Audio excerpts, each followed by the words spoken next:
हम में से अक्सर लोग किसी न किसी ऊंची जगह से जमीन की तरफ या तो छलांग लगा चुके हैं या फिर गिर चुके हैं। अब ये गिरने और छलांग लगाने के दोनों मामलात इंसानी तारीख के दो इंसानों के साथ भी हो चुके हैं। लेकिन दोस्तों, इन दोनों इंसानों के ऊंची जगह से जमीन की तरफ छलांग लगाने और गिरने के मामलात किसी भी तौर पर आम नहीं। वजह यह है कि इन दोनों इंसानों में से एक खला से नीचे जमीन की तरफ आ गिरा और दूसरे ने खला से जानबूझकर जमीन की तरफ छलांग लगा दी। अब एक इंसान का खला से जमीन के ऊपर आ गिरना और दूसरे इंसान का खला से जमीन की तरफ छलांग लगा देना है तो दोनों ही वाकयात नाकाबिले यकीन। लेकिन दोस्तों, ये दोनों ही वाकयात हकीकत में हो चुके हैं और यही दोनों वाकयात हमारी आज की इस वीडियो का टॉपिक हैं। ये वीडियो आपको हिला कर रख देने वाली है, सो इसे एंड तक पूरा जरूर देखिएगा। तो चलिए शुरू करते हैं। कहा जाता है कि स्पेस या खला 18 या 18 इंसानी जानों को निगल चुकी है। इन्हीं जानों में से एक का नाम था व्लादिमीर कोमारोव। ये शख्स अनफॉर्चुनेटली खला या स्पेस से सीधा जमीन पर आ गिरा।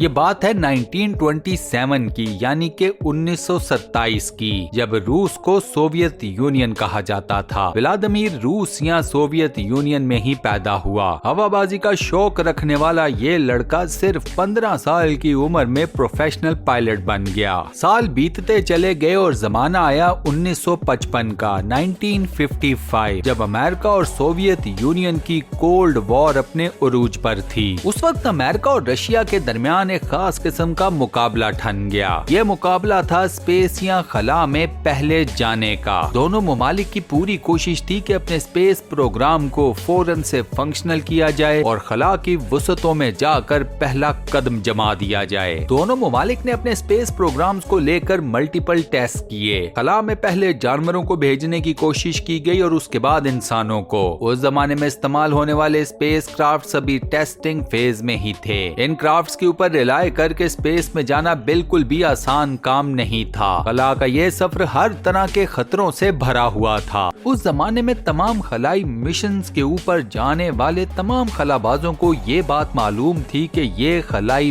मिशन उनकी जिंदगी का पहला और आखिरी खलाई मिशन हो सकता है। लेकिन इस बात के मालूम होने के बावजूद कई खलाबाजों ने अपनी जानों के ऊपर खेल कर भी इन तमाम मिशंस को कंप्लीट किया। अनफॉर्चुनेटली ये तमाम खलाबाज अपनी जिंदगियों की बाजियां हार गए। व्लादिमीर भी उन्हीं खलाबाजों में से एक था। 1964 या 1964 में व्लादिमीर ने अपनी पहली स्पेस फ्लाइट को कंडक्ट किया। व्लादिमीर का ये खलाई मिशन कामयाब रहा और व्लादिमीर बगैर किसी नुकसान के खला तक पहुंच गया। अपने इस कामयाब खलाई मिशन के बाद व्लादिमीर पूरे रशिया या सोवियत यूनियन का हीरो बन गया। 1967 में रशिया ने एक दूसरा स्पेस मिशन खला में भेजने का फैसला किया। इस मिशन में व्लादिमीर को पहले अपनी स्पेस शटल को खला में लेकर जाना था और उसके बाद अपनी शटल से निकलकर स्पेस या खला में स्पेस वॉक करनी थी। अब ये मिशन पहले मिशन की निस्बत काफी ज्यादा खतरनाक और रिस्की था। अब मामला ये है कि इस मिशन से पहले रशिया मल्टीपल स्पेस शटल्स को खला में भेजने की एफर्ट्स कर चुका था और अनफॉर्चुनेटली इन तमाम एफर्ट्स में रशिया बुरे तरीके से फेल हो गया था। तमाम की तमाम स्पेस शटल्स किसी न किसी टेक्निकल फॉल्ट की वजह से तबाह हो जाती थीं। ये तमाम बातें व्लादिमीर जानता था। उसे इस बात का इल्म था कि ये खलाई मिशन उसकी जिंदगी का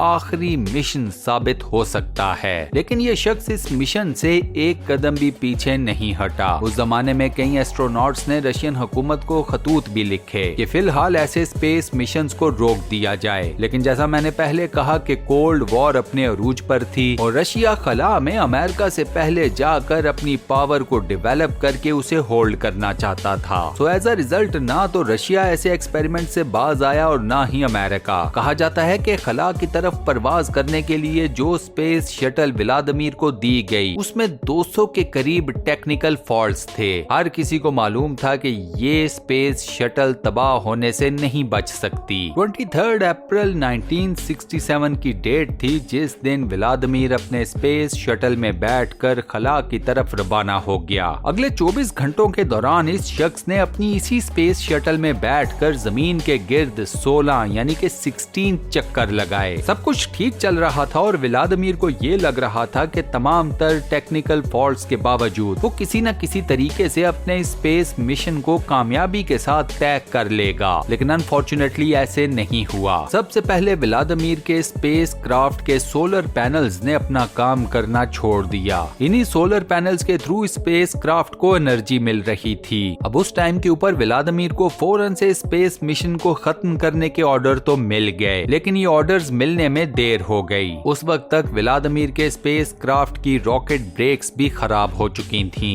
उस वक्त ये स्पेस क्राफ्ट 23,000 फीट की बुलंदी के ऊपर था। उस वक्त व्लादिमीर ने अपने पैराशूट को ओपन करने की कोशिश की तो उसका पैराशूट भी ना खुला। बाय दैट टाइम व्लादिमीर का स्पेस क्राफ्ट मुकम्मल तौर पर बेकाबू हो चुका था। ये स्पेस क्राफ्ट अब तेजी के साथ जमीन की तरफ गिरता चला जा रहा था। 24 अप्रैल 1967 को जमीन पर लोगों ने एक जोरदार धमाका सुना। यह धमाका था जब व्लादिमीर का स्पेस क्राफ्ट जमीन से आ टकराया और व्लादिमीर इंसानों की तारीख में वो पहला खलाबाज बना जो कि अपने स्पेस क्राफ्ट के अंदर ही मौत की नींद सो गया। व्लादिमीर के जिस्म की बाकियात को एक जगह के ऊपर इकट्ठा करके उसे दफना दिया गया। कहते हैं कि व्लादिमीर जमीन की तरफ इतनी तेजी से आया कि जमीन से टकराव होने से कुछ देर पहले तक ये शख्स अपने होशो हवास मुकम्मल तौर पर खो चुका था। आसान जुबान में ये शख्स अपने आखिरी लम्हात में अपना ज़हनी तवाज़ुन खो चुका था। व्लादिमीर की मौत पूरे सोवियत यूनियन के लिए एक बहुत बड़ा सदमा और सानेहा थी। व्लादिमीर को the man who fell from space का टाइटल दिया गया। अब चूंकि उस वक्त टेक्नोलॉजी इतनी ज्यादा एडवांस नहीं थी तो किसी को भी ये अंदाजा नहीं हो सका कि व्लादिमीर या उसका स्पेस क्राफ्ट जब तेजी के साथ जमीन की तरफ गिर रहे थे तो इनकी स्पीड क्या थी। अपने इस आखिरी सफर के दौरान व्लादिमीर के जहन के ऊपर और जिस्म के ऊपर क्या बीत रही थी। इन सवालों और इन जैसे दूसरे कई सवालात के जवाबात हमें तब मिले जब एक इंसान ने जानबूझकर खला से जमीन की तरफ छलांग लगा दी। ये छलांग लगाई गई रेड बुल के एक स्पेशल प्रोजेक्ट के तहत। इस प्रोजेक्ट का मकसद था दुनिया की सबसे ऊंची जगह से नीचे जमीन की तरफ छलांग लगाना। ये छलांग लगाई गई 24.2 यानी कि 24.2 माइल्स की ऊंचाई पर जाकर। जमीन से इतनी ऊंचाई मैं और आप जानते हैं कि खला बनती है। खला से स्पेशल किस्म की जंप के लिए तमाम अरेंजमेंट्स भी बड़े स्पेशल किस्म के किए गए। स्पेशल किस्म का क्राफ्ट तैयार किया गया। खलाबाज के लिए स्पेशल किस्म का सूट तैयार किया गया। प्रोजेक्ट से जुड़े तमाम डिपार्टमेंट्स ने अपनी पूरी कोशिश की कि किसी भी चीज में 1% भी कोई टेक्निकल फॉल्ट सामने ना आए। उसके बाद स्पेस क्राफ्ट को लॉन्च किया गया और खलाबाज अपने क्राफ्ट को लेकर पहुंच गया जमीन से सीधा खला में 24.2 माइल्स की ऊंचाई पर। किलोमीटर्स की बात की जाए तो ये तकरीबन बनता है 38.9 किलोमीटर। फीट में बात की जाए तो तकरीबन 13,000 फुट। खलाबाज के हेलमेट और सूट्स में स्पेशल किस्म के कैमरों को फिक्स किया गया जिससे खला के और खलाबाज के जमीन की तरफ आने के तमाम मनाजिर को रिकॉर्ड किया गया। जमीन से इस खलाबाज को एक एक लम्हे के ऊपर खास किस्म की इंस्ट्रक्शंस दी जा रही थीं। हत्ता के खलाबाज को यहाँ तक बताया जा रहा था कि उसने अपना अगला कदम कैसे रखना है, किस चीज को कैसे पकड़ना है, स्पेस क्राफ्ट में किस जगह पर बैठना है, स्पेस क्राफ्ट से बाहर छलांग लगाने से पहले उसने अपना कौन सा पैर कहाँ पर रखना है, खड़ा कैसे होना है, स्पेस क्राफ्ट के दरवाजे के ऊपर खड़ा कैसे होना है और फिर उसके बाद छलांग कैसे लगानी है। और फिर उसके बाद फिलिक्स नाम के इस खलाबाज ने खला से जमीन की तरफ छलांग लगा दी। जमीन की तरफ गिरते हुए एक वक्त ऐसा भी आया जब फिलिक्स के जमीन की तरफ ट्रेवल करने की स्पीड 800 माइल्स पर आवर से भी ज्यादा हो गई। इस सफर के दौरान फिलिक्स को एक मर्तबा ऐसा भी लगा कि वो अपने होशो हवास खो देगा, शायद वो बेहोश हो जाए। इन नाजुक लम्हात में भी फिलिक्स ने किसी न किसी तरीके से अपने जहन को अपने काबू में ही रखा। बिलाखिर जमीन की तरफ गिरते हुए फिलिक्स उस एल्टीट्यूड तक पहुंच गया जहां पर आकर उसे अपने पैराशूट को ओपन करना था। फिलिक्स ने अपने पैराशूट को ओपन किया तो उसका पैराशूट भी सक्सेसफुली ओपन हो गया और उसके बाद एक कामयाब लैंडिंग फिलिक्स की मुंतजिर थी। जैसे ही फिलिक्स के पैर जमीन से टकराए तो उसने एक वर्ल्ड रिकॉर्ड को अपने नाम कर लिया। ये था इंसानी तारीख में सबसे बुलंदी पर जाकर नीचे जमीन की तरफ जंप करना और इस इंतहाई रिस्की जंप के एंड पर जिंदा भी बच जाना। फिलिक्स ने 24.2 माइल्स की बुलंदी से खला से जमीन की तरफ छलांग लगाई लगाई और इसने सक्सेसफुली अपनी इस छलांग को कंप्लीट भी किया। और इसी के साथ दोस्तों हम अपनी आज की इस वीडियो को यहाँ पर करते हैं दी एंड। दोस्तों आज की ये वीडियो और वॉइस ओवर आपको कैसा लगा, मुझे इसका फीडबैक नीचे कमेंट सेक्शन में देना मत भूलिएगा।